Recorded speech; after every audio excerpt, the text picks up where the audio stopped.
स्वागत है दोस्तों आपका ये हमारे YouTube चैनल ऑपरेशन जीएस में। दोस्तों आज मैं आपके लिए लेकर आया हूँ कंप्लीट जनवरी मंथ का करंट अफेयर का वीडियो। और आप ये जितने क्वेश्चन स्क्रीन पर देख रहे हैं इन सारे क्वेश्चन का जवाब आपको मिल जाएगा। तो let start from question number 1।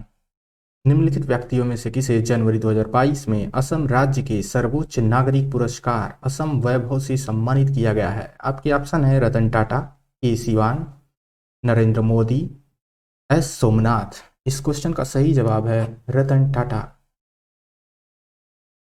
के सिवान ऑप्शन में जो दिया गया है, के सिवान जी इसरो के के सिवान जी इसरो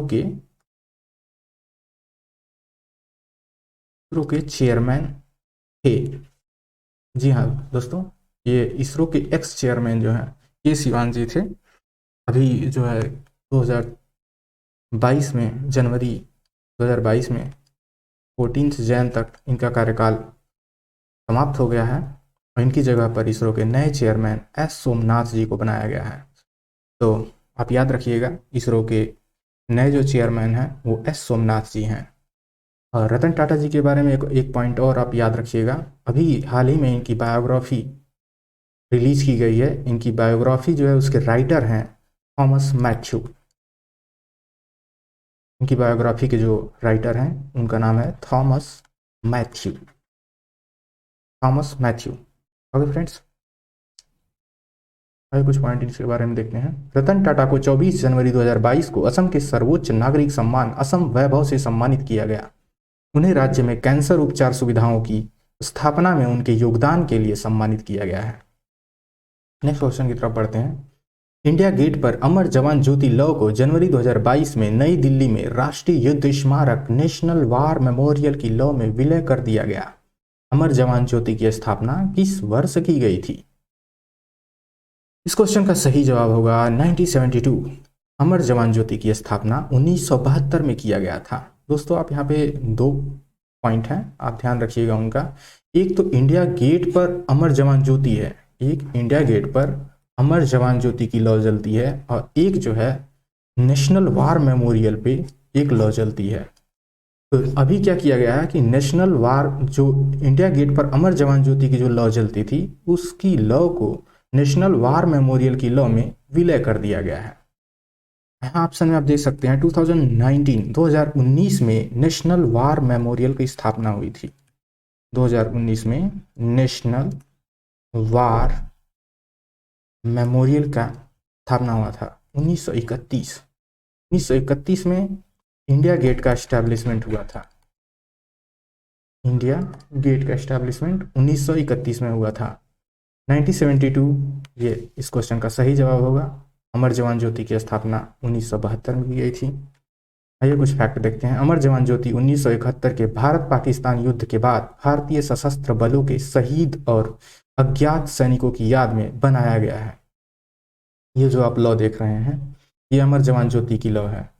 यहाँ पर अमर जवान ज्योति, ये इस लौ को नेशनल वार मेमोरियल ये है, यहाँ पे एक लौ जलती थी तो इसकी लौ में विलय कर दिया गया है। आप इसके पीछे जस्ट देख सकते हैं, ये इंडिया गेट है। इंडिया गेट से 300 से 400 मीटर की दूरी पर नेशनल वार मेमोरियल है। तो यहीं पर नेशनल वार मेमोरियल में इंडिया गेट की जो अमर जवान ज्योति की लौ थी उसको विलय कर दिया गया है। राष्ट्रीय युद्ध स्मारक नेशनल वार मेमोरियल का उद्घाटन प्रधानमंत्री नरेंद्र मोदी ने 25 फरवरी 2019 को किया था। ओके, कुछ फैक्ट देखते हैं। इंडिया गेट पर अमर जवान ज्योति लौ को जनवरी 2022 में नई दिल्ली में राष्ट्रीय युद्ध स्मारक लौ के साथ विलय कर दिया गया। सर्वोच्च बलिदान देने वाले ब्रिटिश भारत के 70,000 सैनिकों को सम्मानित करने के लिए 1931 में इंडिया गेट का अनावरण किया गया था। अमर जवान ज्योति की स्थापना 1972 में हुई थी और इंडिया गेट परिसर में बनी राष्ट्रीय युद्ध स्मारक का उद्घाटन फरवरी 2019 में किया गया था। नेक्स्ट क्वेश्चन देखते हैं। जनवरी 2022 में भारतीय किसान उर्वरक सहकारी इफ्को के अध्यक्ष के रूप में किसे चुना गया है? आपके ऑप्शन है किशोर गुप्ता, दिलीप संघानी, नंदन अग्रवाल, विशाल सिंह। इस क्वेश्चन का सही जवाब होगा दिलीप संघानी। तो अभी हाल ही में दिलीप संघानी को भारतीय उर्वरक सहकारी इफ्को, भारतीय सहकारी इफ्को का जो है इन्हें अध्यक्ष चुना गया है। ओके, यहाँ पिक्चर में आप देख सकते हैं जो मिड में है, बीच में, ये है दिलीप संघानी जी। ओके, तो इन्हीं को ही इफ्को का नया अध्यक्ष चुना गया है। नेक्स्ट क्वेश्चन देखते हैं, निम्नलिखित में से कौन सा राज्य जनवरी 2022 में 100% एलपीजी गैस कवरेज वाला देश का पहला राज्य बन गया है?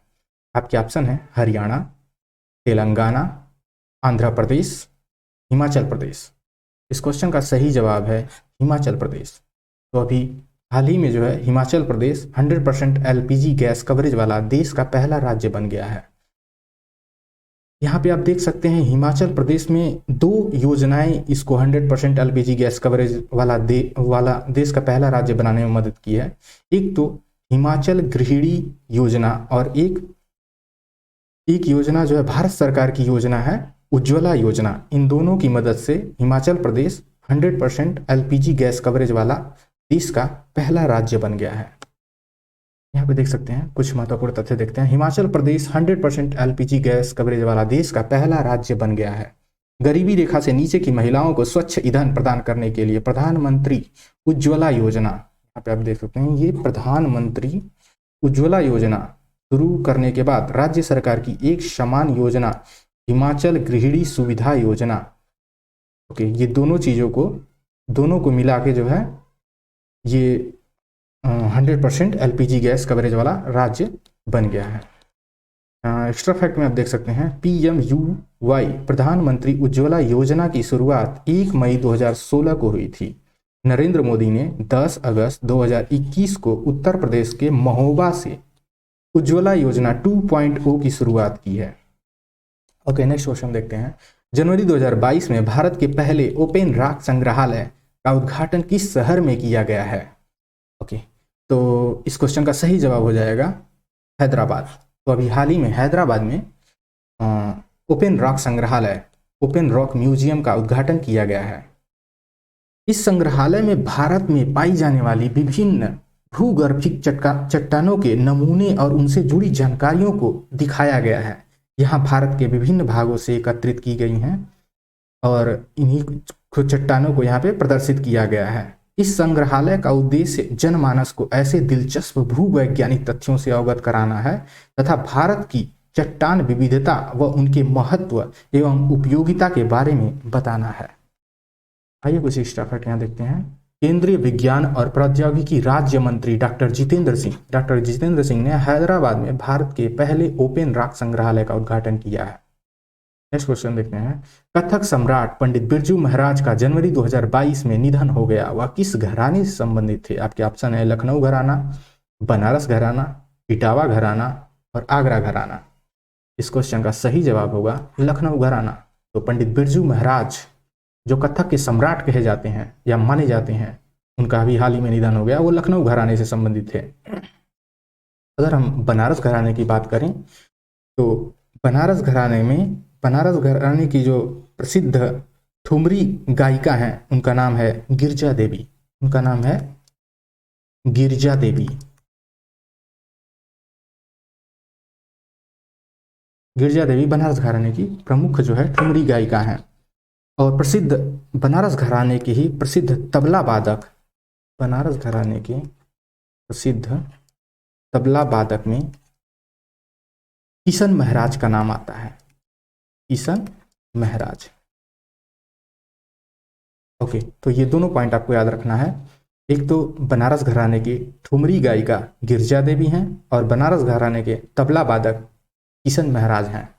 और इटावा घराने की बात अगर हम करते हैं तो इटावा घराने को गौरी घराना भी कहते हैं। इटावा घराने को क्या कहते हैं? गौरी घराना भी कहते हैं।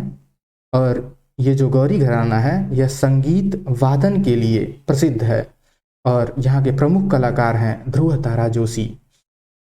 इटावा घराना के प्रमुख जो है कलाकार कौन है? ध्रुव तारा जोशी। ध्रुव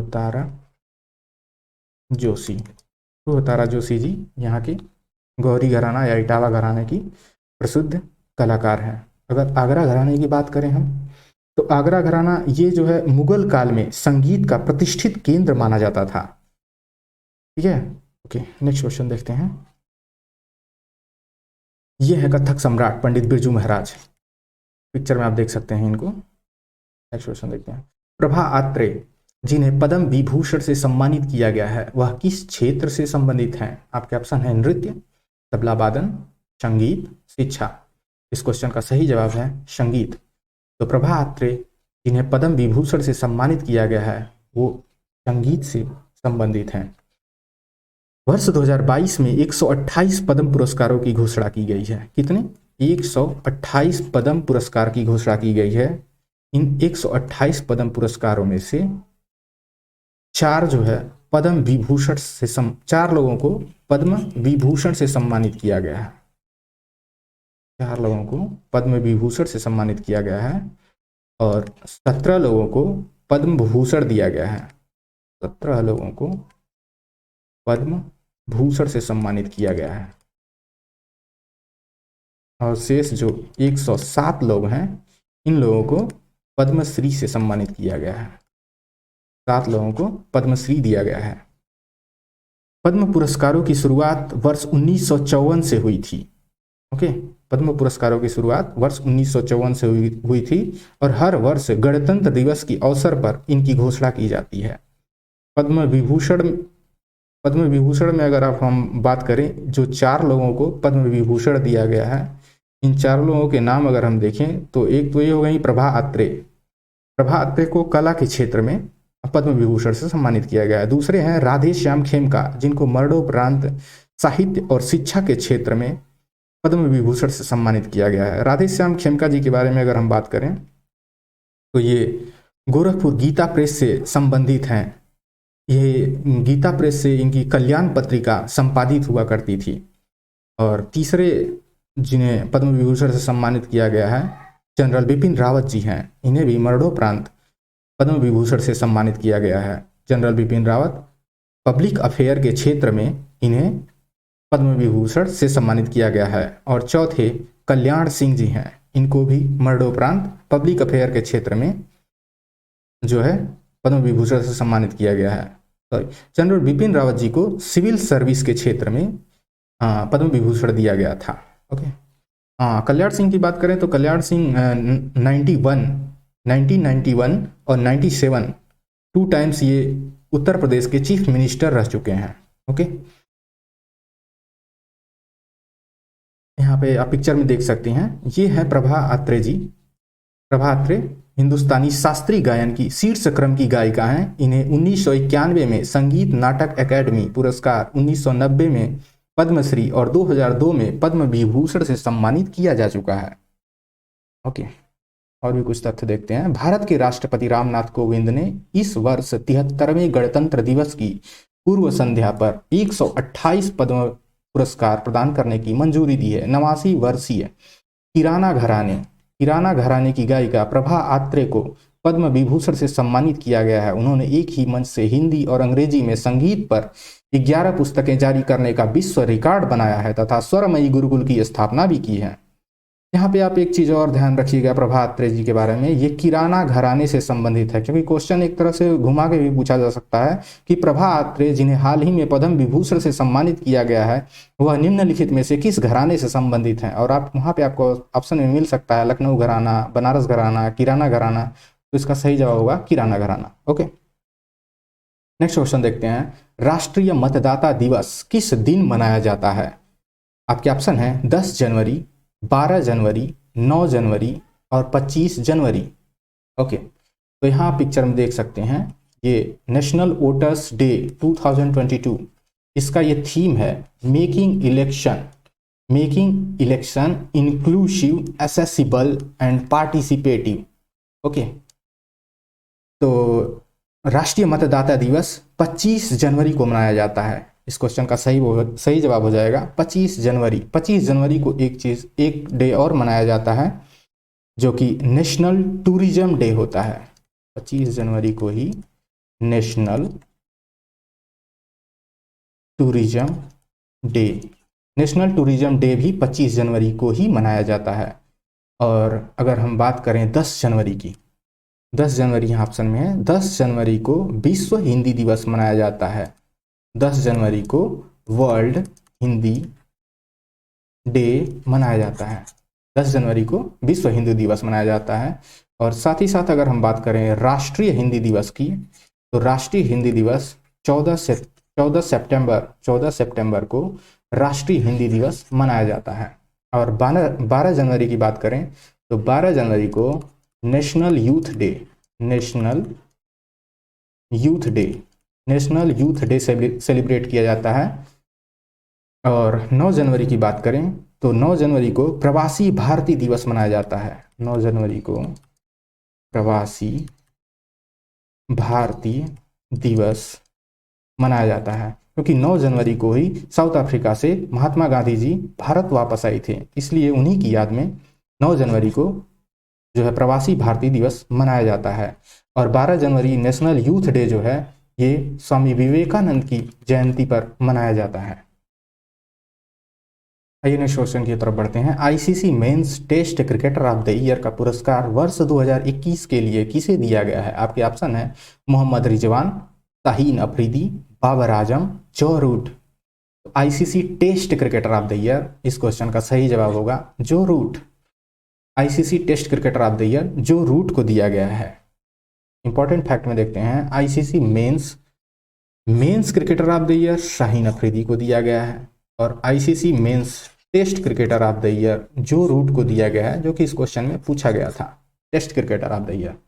और अगर आईसीसी मेंस ओडीआई क्रिकेटर की बात करें तो ये बाबर आजम को दिया गया है। और ICC mains T20 cricketer of the year की बात करें तो ये मोहम्मद रिजवान को दिया गया है।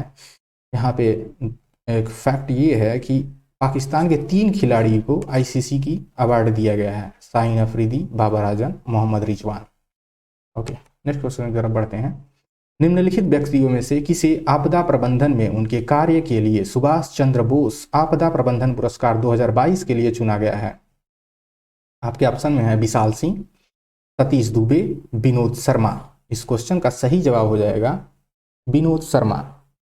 विनोद शर्मा के साथ साथ आपदा प्रबंधन पुरस्कार से एक संस्था को भी सम्मानित किया गया है, जो कि है गुजरात आपदा प्रबंधन संस्थान। गुजरात आपदा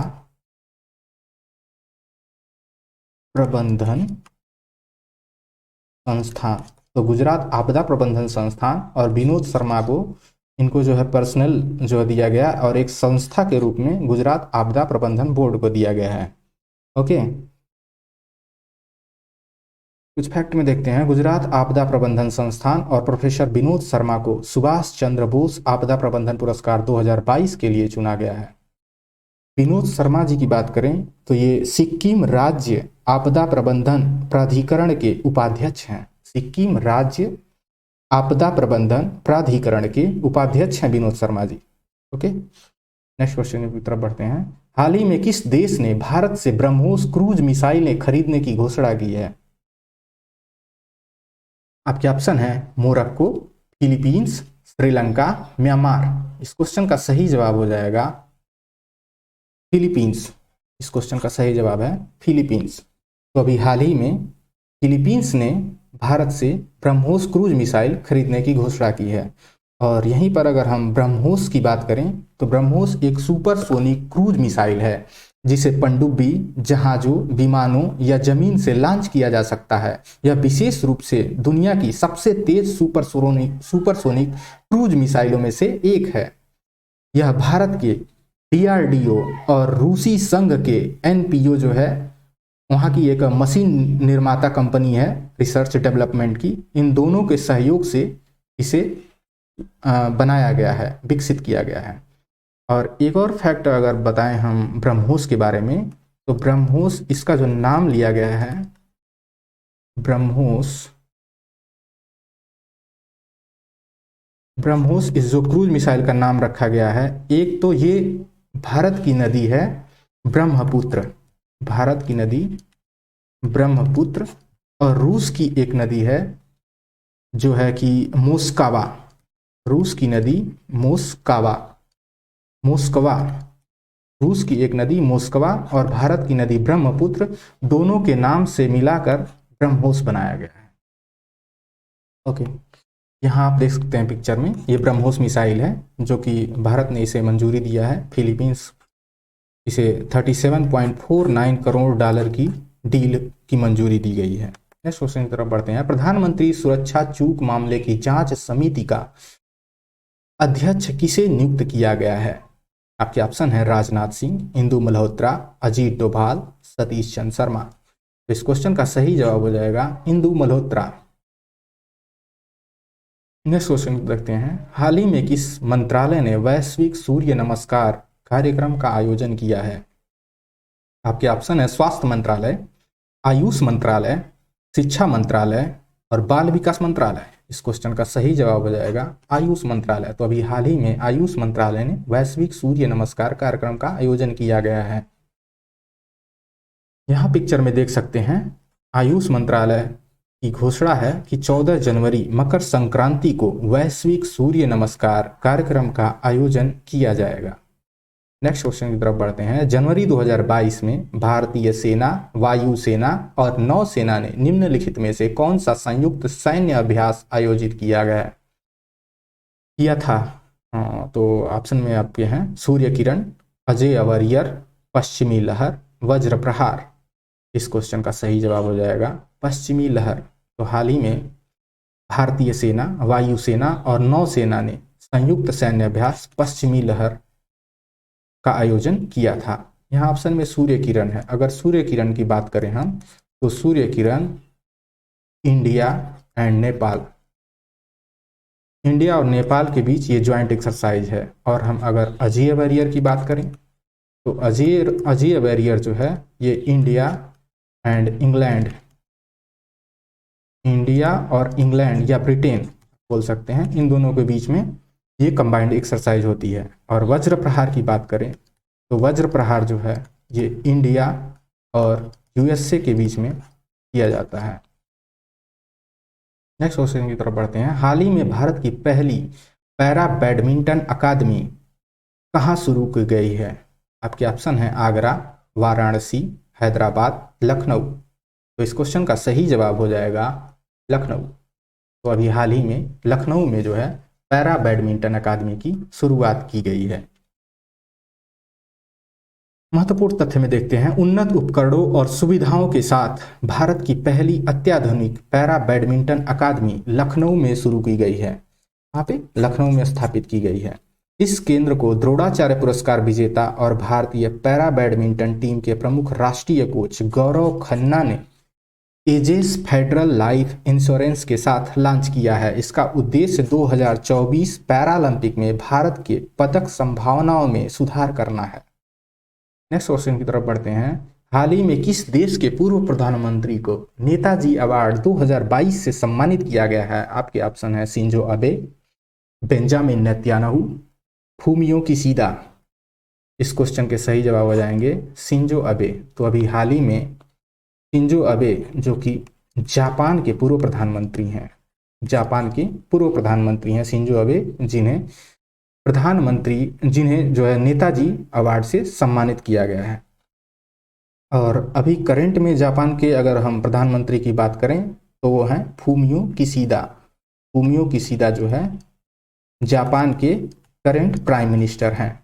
और बेंजामिन नेतन्याहू की बात करें तो बेंजामिन नेतन्याहू ये इजराइल के पूर्व प्रधानमंत्री हैं। कहाँ के? इजराइल के पूर्व प्रधानमंत्री हैं बेंजामिन नेतन्याहू। और डोनाल्ड ट्रंप, इनको आप जानते होंगे, यूएसए के पूर्व राष्ट्रपति थे। ओके, नेक्स्ट क्वेश्चन की तरफ बढ़ते हैं।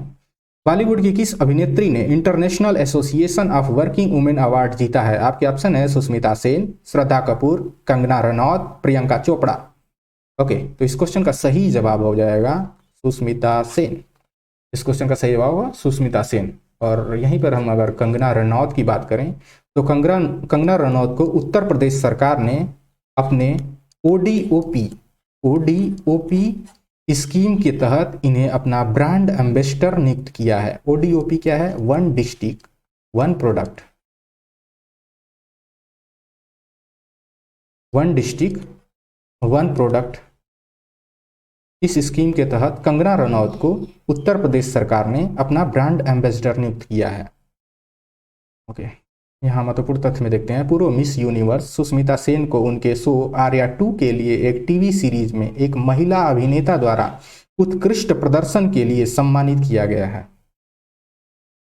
नेक्स्ट क्वेश्चन देखते हैं, पनामा जंगल में खोजी गई किस जीव जंतु की नई प्रजाति को पर्यावरण कार्यकर्ता ग्रेटा थनबर्ग के नाम पर रखा गया है?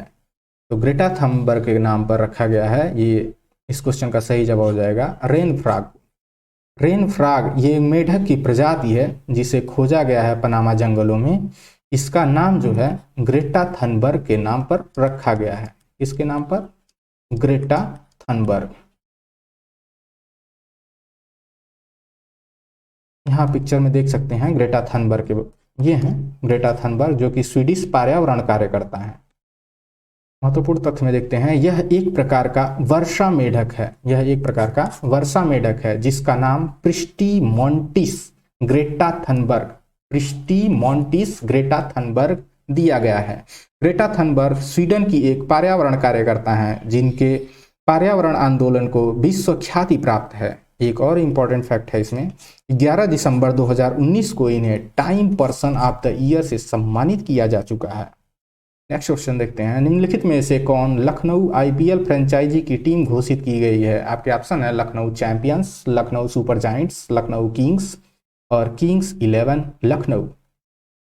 इस क्वेश्चन का सही जवाब हो जाएगा लखनऊ सुपर जायंट्स। तो अभी हाल ही में जो आईपीएल फ्रेंचाइजी की नई टीम लखनऊ बनी है, इसका नाम रखा गया है लखनऊ सुपर जायंट्स। तो ये है, आप पिक्चर में देख सकते हैं संजीव गोयनका, जो इस लखनऊ टीम है इसके ये मालिक हैं संजीव गोयनका। यहाँ पे देख सकते हैं लखनऊ टीम गोयनका ग्रुप के अंतर्गत है, जो कि 7090 करोड़ आईपीएल इतिहास की सबसे महंगी फ्रेंचाइजी लखनऊ की टीम बनकर उभरी है। और कुछ और तथ्य की बात करें, आईपीएल टीम का जो लखनऊ की टीम है सुपर जायंट्स, इसके कप्तान केएल राहुल को बनाया गया है। ओके, नेक्स्ट क्वेश्चन की तरफ पढ़ते हैं, देश के किस राज्य केंद्र शासित प्रदेश ने पहला जिला सुशासन सूचकांक डिस्ट्रिक्ट गुड गवर्नेंस लॉन्च किया है? आपके ऑप्शन है उत्तर प्रदेश, दिल्ली, जम्मू और कश्मीर, अंडमान एंड निकोबार। इस क्वेश्चन का सही जवाब हो जाएगा दिल्ली, जम्मू और कश्मीर। जम्मू और कश्मीर इसका सही जवाब हो जाएगा। तो हाल ही में अभी जम्मू कश्मीर में ही जिला सुशासन सूचकांक लॉन्च किया गया है। नेक्स्ट क्वेश्चन की तरफ बढ़ते हैं, आईसीसी की तरफ से साल 2021 की सर्वश्रेष्ठ क्रिकेटर निम्न में से किसे चुना गया है? आपके ऑप्शन है स्मृति मंधाना, फातिमा सना, टैमी बिमोएटो और ली जे ली। इस क्वेश्चन का सही जवाब हो जाएगा स्मृति मंधाना। तो अभी हाल ही में स्मृति मंधाना को ICC women's cricketer of the year, सर्वश्रेष्ठ महिला क्रिकेटर ऑफ द ईयर चुना गया है।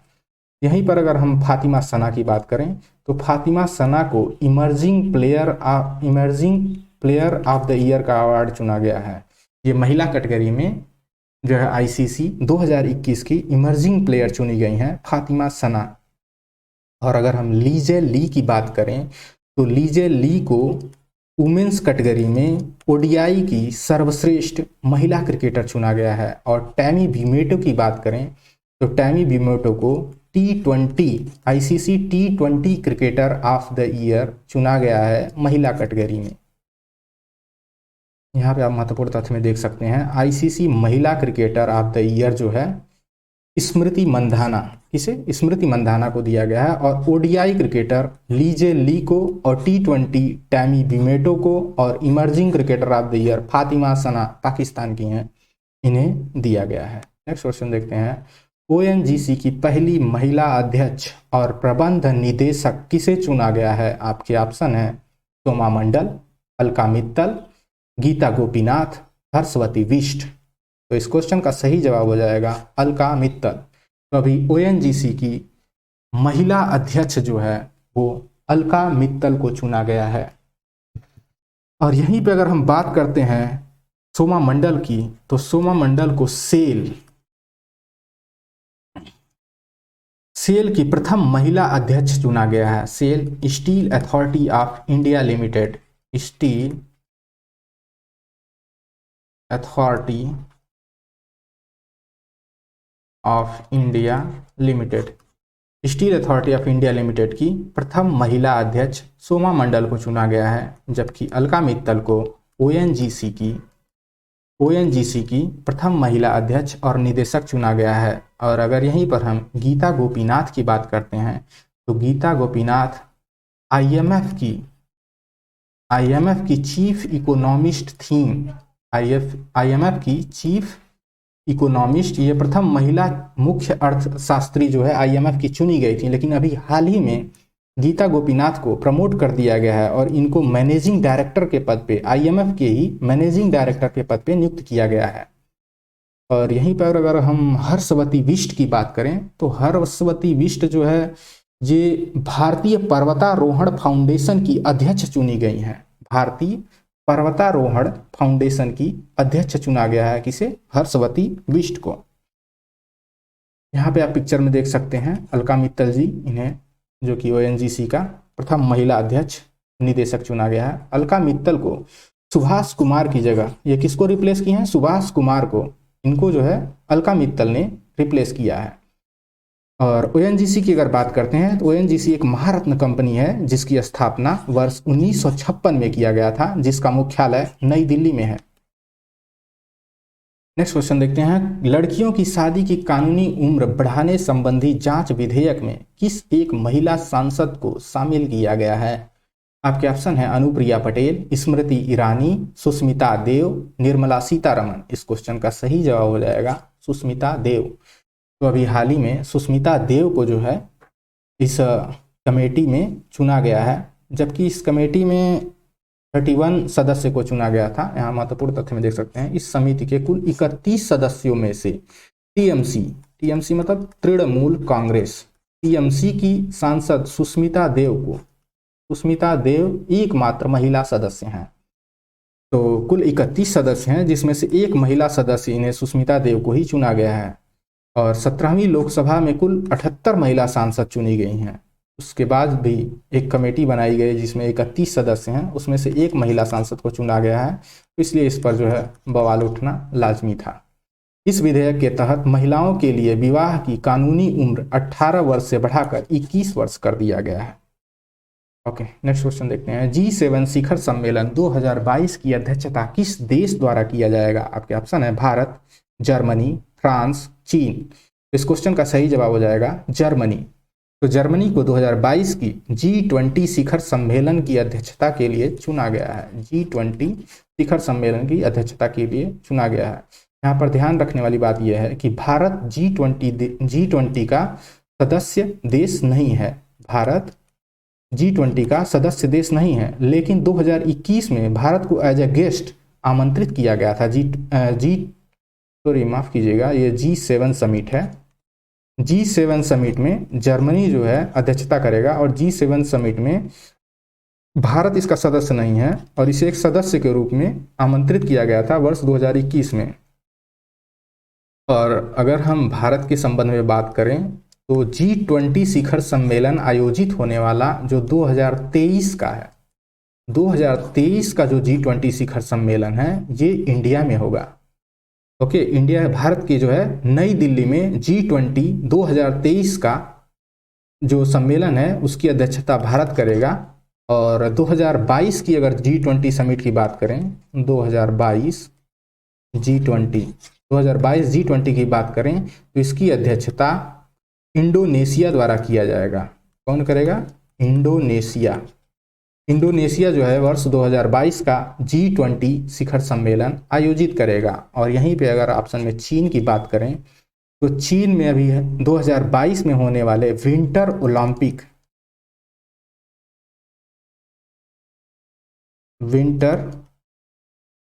ओलंपिक का आयोजन चीन द्वारा किया जाएगा। कब? वर्ष 2022, इसी साल में मार्च से स्टार्ट होने वाला है। तो ये विंटर ओलंपिक चीन के बीजिंग शहर, चीन के बीजिंग शहर में विंटर ओलंपिक 2022 का आयोजन किया जाएगा। महत्वपूर्ण तथ्य में देखते हैं, G7 एक अंतर्राष्ट्रीय संगठन है जिसका गठन वर्ष 1975 में किया गया था। और G7 की अध्यक्षता 2022 में जर्मनी द्वारा किया जाएगा। भारत G7 का सदस्य देश नहीं है, लेकिन वर्ष 2021 में भारत को गेस्ट के रूप में आमंत्रित किया गया था। वर्ष 2021 में G7 शिखर सम्मेलन यूनाइटेड किंगडम द्वारा आयोजित किया गया था। नेक्स्ट क्वेश्चन देखते हैं। उत्तर प्रदेश सरकार के द्वारा मैनपुरी के एक सैनिक स्कूल का नाम बदलकर किसके नाम पर रख दिया गया है? तो इस क्वेश्चन यहाँ पे आपके ऑप्शन है मेजर ध्यानचंद, नीरज चोपड़ा, जनरल बिपिन रावत, अरुण जेटली। तो इस क्वेश्चन का सही जवाब हो जाएगा जनरल बिपिन रावत। तो अभी जनरल बिपिन रावत के नाम पर मैनपुरी के एक सैनिक स्कूल का नाम बदलकर रखा गया है। अगर हम ऑप्शन में ही मेजर ध्यानचंद है, मेजर ध्यानचंद की बात करें तो राजीव गांधी खेल रत्न अवार्ड जो दिया जाता था खेल के क्षेत्र में उत्कृष्ट प्रदर्शन के लिए राजीव गांधी खेल रत्न पुरस्कार दिया जाता था। अभी हाल ही में राजीव गांधी खेल रत्न पुरस्कार का जो नाम है वो बदलकर मेजर ध्यानचंद के नाम पर रख दिया गया है। मेजर ध्यानचंद की बात करें तो मेजर ध्यानचंद का जन्म 29 अगस्त 1905 को इलाहाबाद में ही हुआ था, इसीलिए 29 अगस्त को इनके जन्म दिवस को ही राष्ट्रीय खेल दिवस के रूप में मनाया जाता है। ओके, फिर नेक्स्ट क्वेश्चन पे चलते हैं और कुछ फैक्ट देखते हैं। शहीद जनरल बिपिन रावत देश के पहले CDS थे जिनके नाम पर मैनपुरी के एक सैनिक स्कूल का नाम बदलकर रख दिया गया है। जनरल बिपिन रावत का जन्म 1958 में उत्तराखंड के पौड़ी गढ़वाल जिले में हुआ था। वह 8 दिसंबर 2021 को तमिलनाडु के कुन्नूर जिले में एक हेलीकॉप्टर के दुर्घटनाग्रस्त हो जाने के कारण शहीद हो गए। उन्होंने 1 जनवरी 2020 को देश के पहले CDS chief of defence staff के रूप में पदभार संभाला था। नेक्स्ट क्वेश्चन की तरफ बढ़ते हैं। 79वां गोल्डन ग्लोब पुरस्कार 2022 बेस्ट फिल्म ड्रामा कैटेगरी का अवार्ड किसने जीता है? आपके ऑप्शन है Encanto, the power of the dog, drive my car.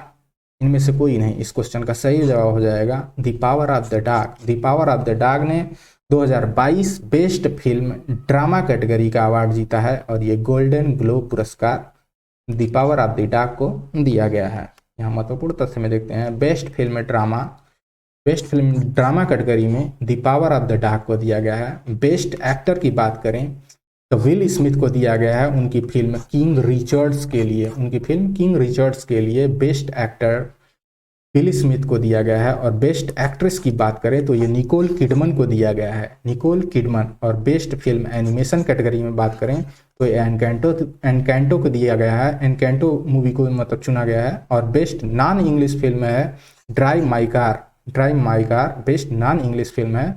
और यहीं पर अगर हम बेस्ट डायरेक्टर की बात करें the power of the dog के ही डायरेक्टर हैं जेन कैंपियन को बेस्ट डायरेक्टर चुना गया है। ये सभी 79वां गोल्डन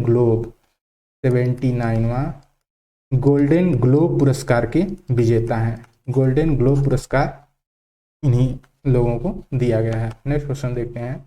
हाल ही में रेल मंत्रालय ने गुजरात के केवड़िया रेलवे स्टेशन का नाम बदलकर क्या रखा है?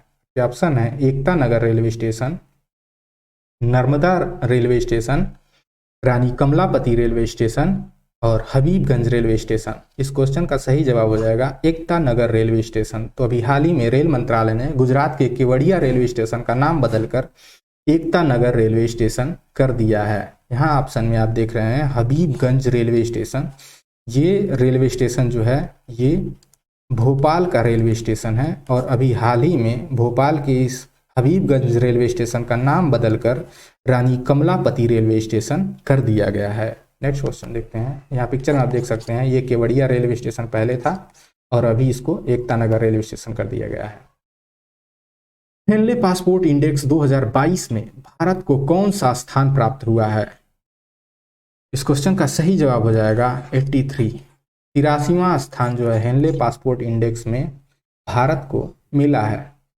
और यही ऑप्शन में अगर 85 है इसकी बात करें तो भारत को ही 2022 में करप्शन परसेप्शन इंडेक्स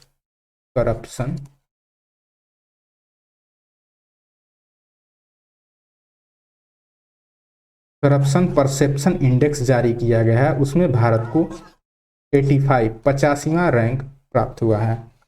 हाँ, आप पिक्चर में देख सकते हैं, इंडिया को ये जो है 83rd रैंक मिला है। ये हेनले पासपोर्ट इंडेक्स का जो है ये रैंक है 83। इसमें ये 83 रैंक मिला है। इसका मतलब ये है कि इंडिया का पासपोर्ट अगर आपके पास है तो आप 60 कंट्री में वीज़ा फ्री घूम सकते हैं। और हेनले पासपोर्ट 2022 में सबसे पावरफुल पासपोर्ट जो है वो जापान और सिंगापुर का है। जापान एंड सिंगापुर ये दोनों कंबाइंड रूप से फर्स्ट रैंक पे आए हैं। तो अगर आपके पास जापान और सिंगापुर का पासपोर्ट है तो आप टोटल 192 कंट्री में वीज़ा फ्री घूम सकते हैं। इतना पावरफुल इंडेक्स, इतना पावरफुल जो है हेनले पासपोर्ट इंडेक्स की रैंकिंग में जापान की पासपोर्ट की ताकत है। ओके, नेक्स्ट क्वेश्चन देखते हैं। हाल ही में किस राज्य में कचाई लेमन फेस्टिवल मनाया गया है? आपके ऑप्शन है मणिपुर, केरल, तमिलनाडु, असम। इस क्वेश्चन का सही जवाब हो जाएगा मणिपुर। तो मणिपुर में ही कचाई लेमन फेस्टिवल मनाया गया है। अगर हम शास्त्रीय डांस की बात करें तो असम के शास्त्रीय डांस का नाम सतारिया है। सतारिया असम का डांस जो है शास्त्रीय डांस है। और भरतनाट्यम जो है तमिलनाडु का है। क्या है? भरतनाट्यम। भरतनाट्यम ये शास्त्रीय नृत्य जो है तमिलनाडु का है। और केरल की बात करें तो केरल में कथकली, केरल में कथकली एंड मोहिनी अट्टम, कथकली एंड मोहिनी अट्टम, मोहिनी अट्टम दो जो है यहाँ पे शास्त्रीय जो है नृत्य हैं। और मणिपुर का मणिपुरी नृत्य जो है वहाँ का शास्त्रीय नृत्य है। इस पिक्चर में आप देख सकते हैं ये 18th जो है 18th कचाई लेमन फेस्टिवल 2022 इसका आयोजन मणिपुर में किया गया है। मणिपुर के उखरूल जिले में ये स्टार्ट किया गया है या मनाया गया है। नेक्स्ट क्वेश्चन देखते हैं। 12वां भारत रत्न डॉक्टर अंबेडकर साहब पुरस्कार 2022 से किसे सम्मानित किया गया है? आपके ऑप्शन हैं आयशा मलिक, हर्षाली मल्होत्रा, राधेश्याम खेमका और जनरल बिपिन रावत। इस क्वेश्चन का सही जवाब हो जाएगा हर्षाली मल्होत्रा। तो हर्षाली मल्होत्रा को 12वें भारत रत्न डॉक्टर अंबेडकर साहब पुरस्कार से सम्मानित किया गया है। यहाँ आप ऑप्शन में आयशा मलिक को देख सकते हैं। आयशा मलिक इन्हें जो है पाकिस्तान के जो सर्वोच्च न्यायालय है उसका न्यायाधीश, प्रथम महिला न्यायाधीश जो है चुना गया है। प्रथम महिला न्यायाधीश किसे? आयशा मलिक को चुना गया है। और राधेश्याम खेमका, अभी प्रीवियस क्वेश्चन में आपने देखा, इन्हें पद्म विभूषण से सम्मानित किया गया है। राधेश्याम खेमका और जनरल बिपिन रावत दोनों लोगों को पद्म विभूषण से सम्मानित किया गया है इसी वर्ष 2022 में। ओके, इस पिक्चर में आप देख सकते हैं हर्षाली मल्होत्रा को इन्हें भारत रत्न डॉक्टर अंबेडकर साहब पुरस्कार से सम्मानित किया गया है। नेक्स्ट क्वेश्चन देखते हैं। प्रधानमंत्री ने किस दिन को वीर बाल दिवस मनाने की घोषणा की है? अभी हाल ही में प्रधानमंत्री नरेंद्र मोदी ने 26 दिसंबर को 26 दिसंबर को वीर बाल दिवस के रूप में मनाने की घोषणा की है। ऑप्शन में 4 जनवरी है। अगर 4 जनवरी की बात करें तो 4 जनवरी को विश्व ब्रेल दिवस मनाया जाता है। विश्व ब्रेल दिवस मनाया जाता है। विश्व ब्रेल दिवस की जो संस्था जिन्होंने इसे बनाया वो लुईस ब्रेल उनका नाम है। क्या नाम है? Lewis Braille. लुईस ब्रेल ने ही ब्रेल दिवस मनाने का स्टार्टिंग किया। और 25 दिसंबर की बात करें तो 25 दिसंबर को सुशासन दिवस, सुशासन दिवस मनाया जाता है। और इसी दिन अटल बिहारी वाजपेयी जी का बर्थ डेट भी है, जन्मदिन दिवस है 25 दिसंबर। और 15 जनवरी को बात करें तो 15 जनवरी को आर्मी डे मनाया जाता है। आर्मी डे कब मनाया जाता है? 15 जनवरी को। यहाँ पिक्चर में आप देख सकते हैं वीर बाल दिवस मोदी सरकार ने श्री गुरु गोविंद सिंह जी के छोटे साहिबजादों की शहादत की याद में मनाने का यह अभूतपूर्व फैसला लिया है। तो गुरु गोविंद सिंह के 2 बेटे साहबजादे जोरावर सिंह और साहबजादे फतेह सिंह, इन दोनों लोगों को 26 दिसंबर 1705 को दीवार में जिंदा चुनवा दिया गया था। इन्हीं के जो है 26 दिसंबर को हर साल अब से वीर बाल दिवस मनाया जाएगा इन्हीं के उपलक्ष्य में। ओके, नेक्स्ट क्वेश्चन देखते हैं। निम्नलिखित में से कौन सा देश अंतर्राष्ट्रीय सौर गठबंधन इंटरनेशनल सोलर अलायंस में शामिल होने वाला 102वां देश बन गया है? इस क्वेश्चन का सही जवाब हो जाएगा एंटीगुआ और बारबुडा। एंटीगुआ और बारबुडा ने अभी हाल ही में इंटरनेशनल सोलर अलायंस को, ISA इंटरनेशनल सोलर अलायंस को ज्वाइन किया है। इंटरनेशनल सोलर अलायंस, इसका हेडक्वार्टर गुरुग्राम में है। इसका हेडक्वार्टर गुरुग्राम में है। ओके, तो फ्रेंड्स ये वीडियो यहीं पे समाप्त होता है। आप हमारे चैनल को सब्सक्राइब कर सकते हैं, लाइक कर सकते हैं। Thanks for watching. Thank you very much.